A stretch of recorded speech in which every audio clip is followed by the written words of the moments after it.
शाहजहांपुर भी कोरोना मुक्त होने की कगार पर आ गया है और बरेली और प्रयागराज भी एक दो दिन में प्रयागराज डिस्चार्ज हो गया। तो प्रयागराज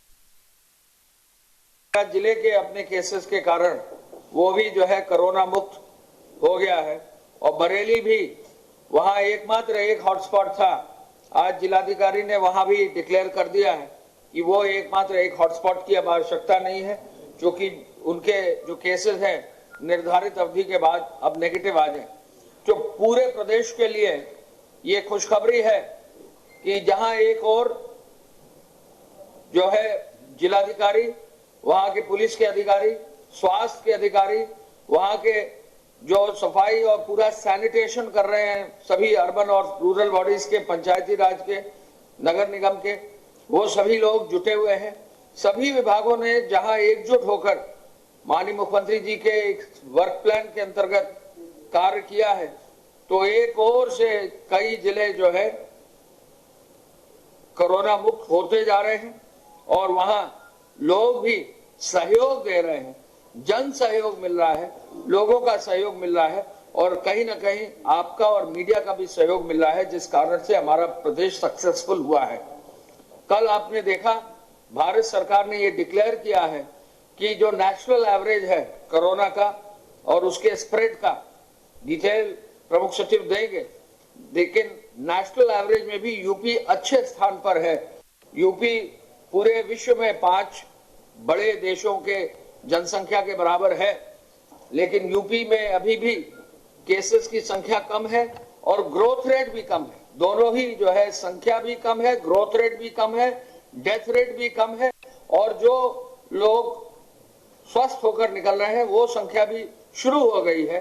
तो ऐसे में ये यूपी के लिए बहुत ही पॉजिटिव खबर है और इसको कहीं ना कहीं उस मेहनत का फल है और इसमें और मेहनत करने की आवश्यकता है।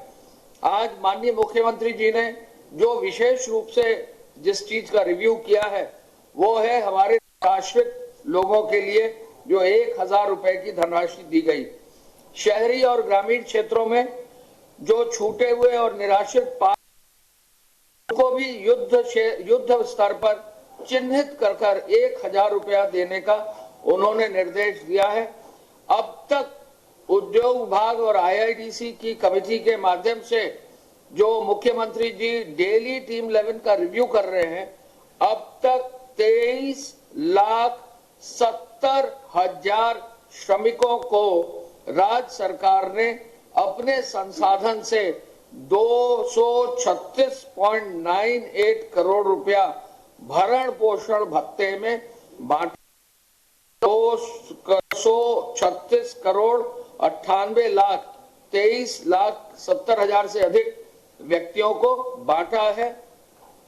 और हम ये बताना चाहेंगे कि इसका भी ब्रेकअप है। इसके ब्रेकअप के अनुसार जो अभी तक बांटा है कोविड-19 के विभिन्न आयामों के अंतर्गत 24 मार्च को 5,97,000 श्रमिक जो है पहले पंजीकृत थे।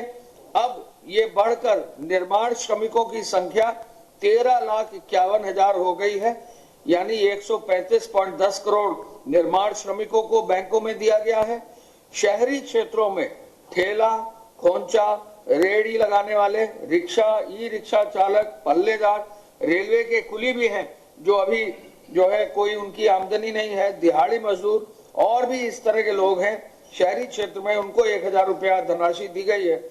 वो भी लगभग 5,82,000 श्रमिकों को 58.19 करोड़ दिया गया है।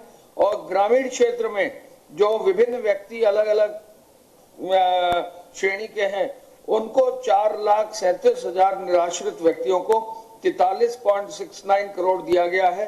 तो सब मिलाकर 23,70,000 श्रमिकों को लगभग 236 या 237 करोड़ रुपए की धनराशि बांटी गई है। औद्योगिक क्षेत्रों की इस योजना के अंतर्गत जो ये काम उद्योग विभाग ने किया है, सबसे बड़ा हस्तांतरण पूरे प्रदेश में ये है। और इसकी जो है माननीय मुख्यमंत्री जी ने आज विशेष समीक्षा करके अपनी ओर से भी जो है कहा है कि इसमें अब कुछ भी अगर छूट गए हैं, कहीं अगर रजिस्टर नहीं भी हुए हैं, उनको युद्ध स्तर पर रजिस्टर कराकर उनको आगे ले जाया जाए। औद्योगिक इकाइयों के माध्यम से जिन व्यक्तियों को तनख्वाह दी जानी है, उसमें भी विशेष रूप से काम किया गया है और अब तक जो संख्या है वो आई है 35,968। 24.51 करोड़ वेतन का भी भुगतान कर दिया गया है। ये भी उद्योग विभाग की एक महत्वपूर्ण जो है उपलब्धि है और उसमें कुल मिलाकर जो है 33,968 इकाइयां हैं और अभी कुछ इकाइयां छूट गई हैं, लगभग 1000, उनसे भी बातचीत करके उनको भी जो है करके कार्रवाई की जाएगी। इसके साथ साथ 103 बंद इकाइयों को शुरू कर दिया गया है। इसके साथ साथ हम ये भी बताना चाहेंगे कि जो पीपीई और मास्क के निर्माण की इकाइयां हैं, 72 में से 70 इकाइयों को अब क्रियाशील कर दिया गया है और साथ साथ 40 नई और इकाइयों को, जो पहले 99 हमारी सैनिटाइजर्स की इकाइयां थी, 99 प्लस 40 और यानी 139 और इकाइयों को जो है अब सैनिटाइजर बनाने की अनुमति हो गई है। 412 इकाइयां जो है मेडिकल इक्विपमेंट और मेडिकल के सामान बनाने के लिए चल रही हैं। फ्लोर मिल और आटा मिलों में भी 910 मिलें अब चालू हो गई हैं और बंद तेल मिल में भी अब चालू करके 419 तेल मिल और दाल मिलें भी, चूंकि दाल का सीजन आ गया है, 267 दाल मिलें शुरू की गई हैं और काम कर रही हैं। इसके साथ साथ आज बैठक में माननीय मुख्यमंत्री जी ने यह भी निर्देशित किया कि जो भी शिक्षण संस्थान है, जो भी चिकित्सालय हैं, जो भी कार्यालय हैं, वहां यदि अस्थायी कर्मचारी हैं, आउटसोर्सिंग के कर्मचारी हैं, लॉकडाउन के कारण यदि उपस्थित नहीं भी हो पाए हैं, तो उनके भी मानदेय में कोई कटौती न की जाए और ऐसे कार्यरत कर्मियों को भी भुगतान मानदेय का जो अवशेष है वो भुगतान कर दिया जाए। ऐसी कहीं कहीं से जो है शिकायत मिली थी, उन शिकायतों का भी अब निवारण कर दिया गया है। आप अवगत हैं कि मनरेगा के श्रमिकों को 27,15,000 जो श्रमिक थे, उनको 611 करोड़ रुपया 30 मार्च को माननीय मुख्यमंत्री जी के एक बटन दबाने से ऑनलाइन हस्तांतरण किया गया था। आप अवगत हैं कि 3 अप्रैल को वृद्धावस्था, निराश्रित महिला, दिव्यांगजन और कुष्ठावस्था पेंशन का 86.71 लाख लाभार्थियों को 871 लाख रुपया ऑनलाइन हस्तांतरित कर दिया गया था। आपको ये भी अवगत है कि भारी मात्रा में जो लोग खाद्यान्न चाह रहे थे, सबको खाद्यान्न का जो है अवेलेबिलिटी कर दी गई है। इसके कल फिगर्स हमने रिलीज किए थे। ये भी माननीय मुख्यमंत्री जी द्वारा जो है यूनिवर्सल वितरण, यूनिवर्सलाइजेशन ऑफ खाद्यान्न का भी निर्देश दिया है पीडीएस के अंतर्गत। वो कार्य भी शुरू हो गया। एक और भी नई पीपी और N95 मास्क हैं, वो उसका रिव्यू कल जब उन्होंने सभी medical colleges, private medical colleges के साथ वीसी में किया है, सभी पर्याप्त मात्रा में जो भी बचाव के इक्विपमेंट है अलग अलग जगह पर भिजवा दिया जाए। सीएमओज और जो भी सीएमएस हैं, जहां भी जिलाधिकारी है, इसको रिव्यू करके उपलब्ध करा दें। कम्युनिटी किचन की व्यवस्था का भी रिव्यू उन्होंने किया है और ये कहा है कि संक्रमण क्षेत्र में जहां प्रभावित लोग हैं, वहां अब जहां संक्रमण मुक्त हो गए हैं, फिर भी आगे के समय में भी सावधानी बरती जाए, लॉकडाउन की व्यवस्था यथावत जारी रखे और जहां संक्रमण खत्म भी हो गया है वहां पर भी बहुत छूट न दी जाए और उसमें बहुत अच्छे से सावधानी से कार्य किया जाए। अन्य राज्यों के समस्याओं के संदर्भ सचिव साहब को और जो नोडल अफसर हैं उनको संवाद बनाए रखने उन्होंने निर्देश दिया है। अन्य राज्यों में जो यहाँ के यूपी के रहने वाले हैं, उनसे निरंतर संवाद बनाकर उनकी समस्याओं का भी समाधान करने का निर्देश उन्होंने दिया है। मंडियों के संचालन के लिए रणनीति बनाने के लिए जिलाधिकारी, पुलिस विभाग के और मंडी विभाग के अधिकारी का निर्देश दिया है कि सोशल डिस्टेंसिंग वे सुनिश्चित करेंगे। और अंत में हम ये भी बताना चाहेंगे कि हमें अब जो पता चला है कृषि विभाग के माध्यम से कि जगह जगह गेहूं की खरीद भी शुरू हो गई है और अब 5154 क्रय केंद्रों पर व्यवस्था करते हुए लगभग 33,158 मैट्रिक टन गेहूं की खरीद भी कल तक हो गई है और ये प्रोक्योरमेंट की व्यवस्था भी सुचारू रूप से शुरू हो गई है। पुनः मैं कहना चाहूंगा कि 23,70,000 श्रमिकों को लगभग 237 करोड़ रुपए की धनराशि भरण पोषण भत्ते के रूप में बांट दी गई है। मैं प्रमुख सचिव स्वास्थ्य से रिक्वेस्ट करूंगा, कृपया जो है वो अपनी ओर से डिटेल अपने स्वास्थ्य विभाग का और जो हमारे क्षेत्र कोरोना मुक्त हुए हैं उन पर विशेष रूप से विवरण सभी को आपको दे और जो खुशखबरी हमारे लिए कोरोना मुक्ति की है उससे अवगत कराएं।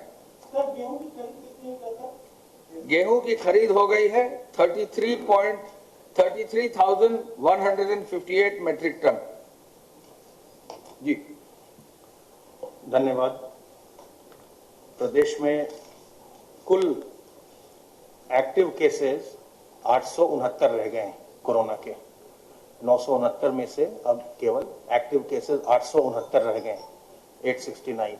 ये जो संक्रमण है ये 49 डिस्ट्रिक्ट से आया था, उसमें से जैसा आपने सुना कि अब काफ़ी जनपद अपनी टीम की मेहनत के कारण वो डिजीज़ को, उसके कर्व को बीट कर पा रहे हैं।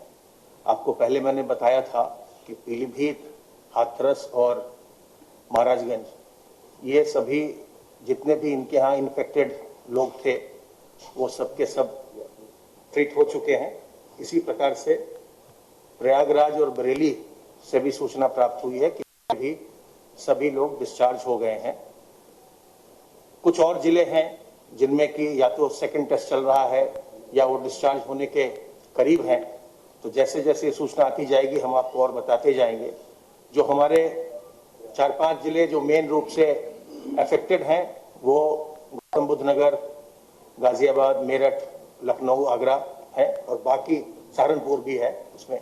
बाकी जो हमारे जिले हैं वो धीरे धीरे वो जिनमें कम इन्फेक्शन आया था वो उसको लगातार कंट्रोल करते जा रहे हैं और स्टेप बाय स्टेप या तो उनके हॉटस्पॉट्स का नंबर घट रहा है या पूरा जिला ही संक्रमण मुक्त हो रहा है, जो हमारे लिए एक प्रोग्रेसिव स्टेप है।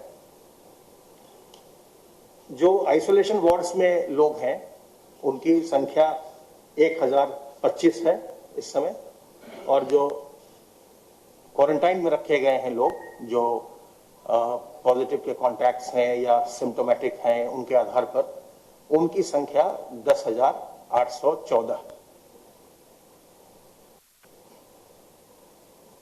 आइसोलेशन बेड्स हमारे 10,000 करीब रेडी हैं और क्वारंटाइन बेड्स भी अब हमारे पास 15,000 बिल्कुल रेडी हैं।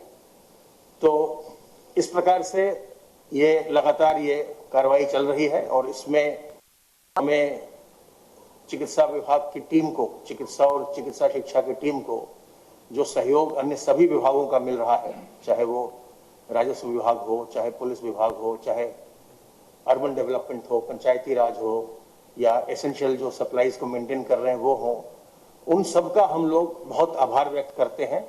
और खास करके जो इनको ट्रीट कर रहे हैं, जो डॉक्टर्स हैं, जो नर्सेज हैं, पैरामेडिकल स्टाफ है और जो हमारे लैब टेक्नीशियंस हैं जो इनके सैंपल्स ले रहे हैं, जो लैब्स हैं जहां पर इसके टेस्ट हो रहे हैं, उन सबों का हम बहुत आपके माध्यम से धन्यवाद व्यक्त करते हैं।